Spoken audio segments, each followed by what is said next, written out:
This is Morgan State College. Its campus spans some 90 acres to form a landmark in northeastern Baltimore. Morgan has founded in 1867. It has been state-supported for 24 years. Nearly 3,000 students are enrolled this year, and they come from 26 states, the District of Columbia, and 21 foreign countries. But Morgan is primarily a Maryland institution. Every year, more than 600 freshmen enter, and every year the college sends back into the community an average of 276 graduates. What kind of institution is the Morgan State College of today? What sort of young people does it attract? And what manner of education do they receive? Bold new approaches to public education are taking place here. These approaches are effecting changes more dramatic and significant than the plant's physical growth of the last 25 years. The president of Morgan State College is Dr. Martin D. Jenkins. Welcome to Morgan State College. I will say only a brief word here because our story will unfold during the course of this program. Historically, Morgan State College has been the only liberal arts college in the state. And in terms of full-time undergraduate enrollment, it is the second largest institution of higher education in the state, being exceeded at this point only by the University of Maryland. We have here a cosmopolitan student body, predominantly from Maryland, but representing 31 other states and 21 foreign countries and overseas possessions of the United States. Our enrollment is by no means restricted by race. We have many students of all races, and we anticipate an even larger enrollment of white students when our policy becomes more generally known and disseminated by guidance counselors in the local area. We also have a cosmopolitan faculty of 170 members, 70 of whom incidentally hold a PhD degree. And from a racial standpoint, this is the most highly integrated faculty in the state, with white, Negro, and Oriental faculty members. We observe here democracy in action. Our campus, valued now at $15 million, is spacious and well appointed, and it is considered to be one of the beauty spots of the Baltimore area. An institution of higher education and its program inescapably reflect a philosophy. The prime function of a college is to enrich the society of which it is a part. And it has a threefold obligation: the development of its students, the conservation and enhancement of knowledge, and raising the cultural level of the community in which it has its setting. I hope this visit to Morgan State College will give you an understanding of our philosophy in action.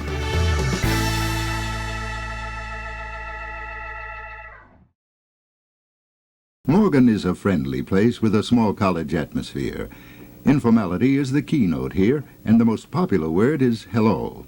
Morgan is also a place where tradition and change blend. The campus you see is new. The oldest building is the Andrew Carnegie Hall, erected in 1919. The newest is the Carl Murphy Fine Arts Center, which was completed in 1960. 18 of the 23 buildings and service facilities are constructed within the past 24 years.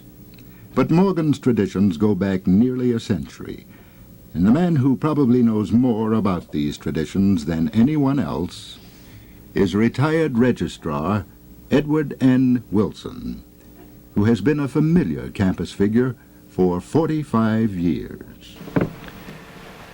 Morgan State College had its birth in the residence of Bishop Levi Scott of the Methodist Episcopal Church on Christmas Day, 1866. The name of the institution was the Centenary Biblical Institute.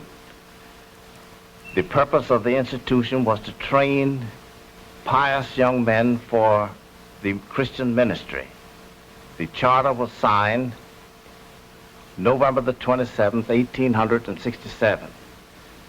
Classes were held in the halls of the old Sharp Street Methodist Episcopal Church in South Baltimore from 1867 until 1869, when a building was purchased at 44 East Saratoga Street, now about where the St. Paul Gardens are located. The late Dr. John F. Goucher, chairman of the Board of Trustees, donated a lot at the corner of Fulton and Evanston Avenues on which this building was constructed and was occupied in 1880. The charter was amended in 1874, which permitted women to enter the Centenary Biblical Institute. In 1890, the Reverend Dr. Littleton F. Morgan, then chairman of the Board of Trustees, gave sufficient money so that the institute could offer courses on the college level. Whereupon the name of the Centenary Biblical Institute was changed to Morgan College in honor of this benefactor. The college remained at this building at the corner of Fulton and Evanston Avenues until 1918, when it moved to its present site on Hillen Road and Arlington Avenue. In 1939, the name of Morgan College was changed to Morgan State College, at which time the institution was turned over to the state of Maryland. Morgan's student body is heterogeneous with a diversity of interests, aptitudes, and abilities. Take Reginald Lewis, for example. Like most Morgan students, Reginald comes from Baltimore City. He's an honor student, a history major, and president of student government. For him, Morgan has provided the undergraduate background he needs for specialization in African studies. He has just won a John Hay Whitney Opportunity Fellowship for graduate study. My experiences at Morgan State College have imbued me with an absorbing and disturbing interest in African affairs. In 1960, as a result of hearing many high-caliber lectures, forums, and panels on African affairs, a group of students and I were led to petition the dean of the college for a course in the history of Africa. Currently, there is a course offered in the geography of Africa and the history of Africa here at Morgan. Or take Cadet Colonel Vernon E. Johnson. In Soldiers' Army Headquarters of the ROTC Corps, at least 25 officers are trained for Army commissions every year. Cadet Colonel Johnson is one of the officers receiving commissions this June. One of the best things about the ROTC Advanced Corps is that it enables us to do away with the hustle and bustle, anxieties, and indecision which many of my classmates will be confronted with as of graduation date on June the 3rd. For some of us, it will be a full-time occupation, that is a career. For others, it will merely be a way that we can fulfill our military obligation. Either way we take it, we'll always come out on top. Some students are seeking pre-professional training as preparation for careers in medicine, dentistry, engineering, dietetics, law, and social work. Some are preparing to be teachers. A few are simply exploring, looking for the field most attractive to them. The Morgan program nurtures diversity with a wide range of offerings. There are 18 academic departments organized into 3 divisions. These departments cover the major disciplines from art to mathematics, music education to sociology, health and physical education to philosophy.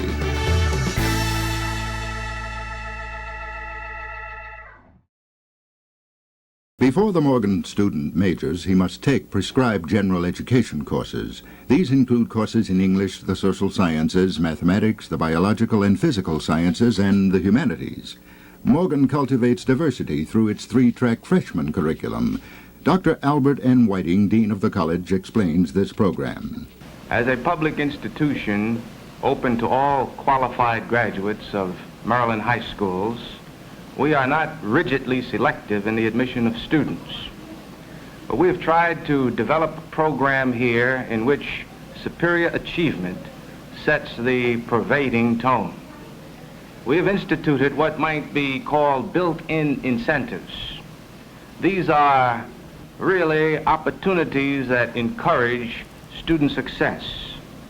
One track is an honors curriculum which offers accelerated courses for students who demonstrate exceptional promise and aptitude. A second provides the standard first-year program for students with the ability and preparation required for satisfactory college work. The third track meets the needs of students who require some strengthening in the basic skills and the fundamentals. Initiation into the Morgan program begins when the student enters the college. A 2-week freshman orientation program charts the direction the student is to follow. At the outset of his career, the student is challenged to work for academic excellence. There are 12 honor societies at Morgan, 11 are national affiliates. The freshman who pledges in the honors curriculum is pledged to Promethean Kappa Tau. This is a freshman honor society established by the college for the prime purpose of challenging gifted students. High scholarship is also encouraged through the Departmental Honors Scholarship. Students selected for this program work closely with faculty members and are expected to complete a creative or scholarly project of some type. Important in the motivation of students is the College Counseling Service. This service advises freshmen and assists others with personal and academic problems. The coordinator of this service is Dr. Ruth Brett. The counseling service tries to acquaint students with the demands of college life and higher education, and to assist them in evaluating themselves in terms of these demands. Emphasis is placed on helping students to understand their personal responsibilities for maintaining high standards of achievement and for making choices which will enable them to develop their very highest abilities. The Morgan student has a stimulating environment. The Morris A. Sofer Library offers useful facilities for reference and research with its special services, listening and microfilm facilities, and extensive government documents complementing the regular services. In addition to these, there are an African art collection and a special collection of books by and about Negroes. For language majors, the modern equipment of this laboratory facilitates and reinforces instruction.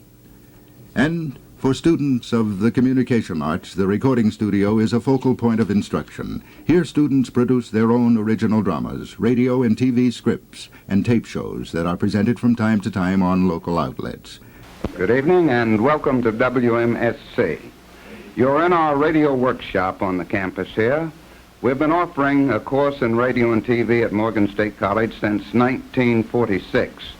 We began with improvised equipment, and we moved up to the wonderful facilities that you see here. We frequently transcribe shows in the public interest that are broadcast over local radio stations. In the social sciences, teachers have been experimenting for several years with the development of independent study approaches to teaching. This program, which was initiated on a grant from the Fund for the Advancement of Education, de-emphasizes the lecture method and challenges the student to rely principally upon himself for learning. In the Audio-Visual Education Center, prospective teachers learn how to use instructional materials that enrich teaching, tape recordings, charts, graphs, projectors, and the like. They also learn how to make effective visual aids. The Reading Laboratory helps students increase their reading skills. Dr. Maurice A. Lee, Director of Reading, explains the use of the eye scanning machine.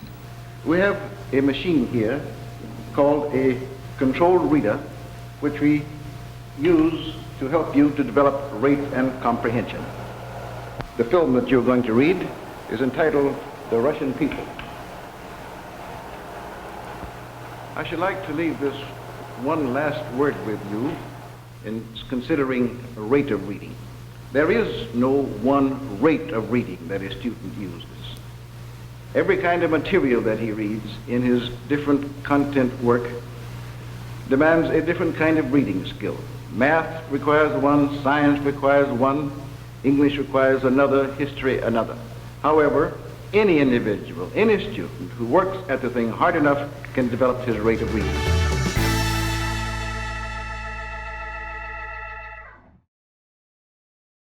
An important part of the life of the Morgan student goes on outside the classroom, in the complex pattern of student activities. There are about 70 student organizations that provide opportunities for personal growth, creative expression, and just plain fun. These embrace departmental clubs, musical organizations, religious associations, debate, drama, dance, student publications, sororities and fraternities, intramurals, and intercollegiate athletics. As these trophies attest, varsity intercollegiate competition in football, basketball, swimming, wrestling, golf, tennis, track and field has proved rewarding to Morgan's athletes. The school has won 15 conference football championships. That's more than twice the number won by any other school in its association. In track, it has produced Olympic, national, and Pan-American champions, coached by Eddie Hurt. The hub of student activities is the Theodore R. McKeldin Student Union Building, the campus home of the off-campus students. Here, students publish the college newspaper and edit the senior yearbook. Morgan teachers are research scientists, artists, writers, professional and educational leaders, consultants to private industry and government, and civic workers. Here you meet teachers like Dr. Benjamin A. Quarles, who is the foremost scholar of today on Negro history. He has done research at the invitation of the John Harvard Library and Oxford University. Professor Philip Butcher is a recognized George W. Cable scholar. His books on the Southern novelist have been published by the Columbia University Press and Twain Publishers in its United States Authors Series. 4 Morgan professors have written books that are being used not only at Morgan but also at colleges across the nation and overseas. Government grants have helped Morgan teachers engage in basic research. Dr. Julius Taylor, professor of physics, has made extensive studies of high-pressure dynamics on several grants. Morgan teachers have also studied algae as a source of food, geriatrics, and genetics. Here are examples of the work of Morgan teacher artists. This 8-foot bronze of Frederick Douglass is the work of Professor James E. Lewis, and this 80-foot mural, which gives a sweep of the history of the Negro in America, was painted by Dr. Charles W. Stallings. The mural traces the progress of the Negro from his landing here to the emergence of Nobel Peace Prize winner Ralph Bunche in the UN. The Institute for Political Education provides important community service. This project was established 4 years ago on a grant of $103,000 from the Ford Foundation. It will continue for 4 additional years on a renewal grant of $175,000. Through its science facilities and faculty, Morgan is helping the government develop prospective scientists and improve science teaching. Morgan is also contributing to the cultural life of the city through its expanded program in the fine arts. Faculty lectures, plays, concerts, and exhibitions are among these cultural offerings. The Morgan Music Hall, a series of Sunday afternoon concerts, presents outstanding musical artists. But a regular concert favorite is the College Choir, now being directed by Assistant Professor Joseph Banks.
This is the story of an institution where education is a comprehensive experience. This program has graduated leaders for varied fields. In the files of the Alumni Office, the list of outstanding graduates includes such persons as Dr. Charles R. Campbell, physician, Dr. Eugene D. Byrd, dentist, State Senator Verda Welcome, Attorney Robert Watts, Rehabilitation Officer Bruce Edemy, and Delegate Irma Dixon. Other products of this program are Dr. Houston R. Jackson, Assistant Superintendent of Baltimore City Schools, Virgin Islands Senator Augustin Doward, Taryn Mitchell, Executive Secretary of the Maryland Commission on Interracial Affairs, Roosevelt Brown, offensive tackle of the New York Giants, and J. Tyson Tilden, a research scientist. Today, Morgan State College is preparing to continue to develop and strengthen its program. This institution looks ahead to what President Jenkins calls difficult, exciting, and challenging years. Well, this is our story. Higher education is becoming increasingly important both to society and to the individual. That too many qualified high school graduates who should be in college are not is both a great social waste and a loss to the individual concerned. We welcome to Morgan State College all qualified high school graduates without regard to race, and we invite all citizens to share in our program by attending the concerts, the art exhibits, lectures, and other activities of the college. I hope this brief visit to Morgan State College has given you an idea of our program, making a vital contribution to our state and our nation.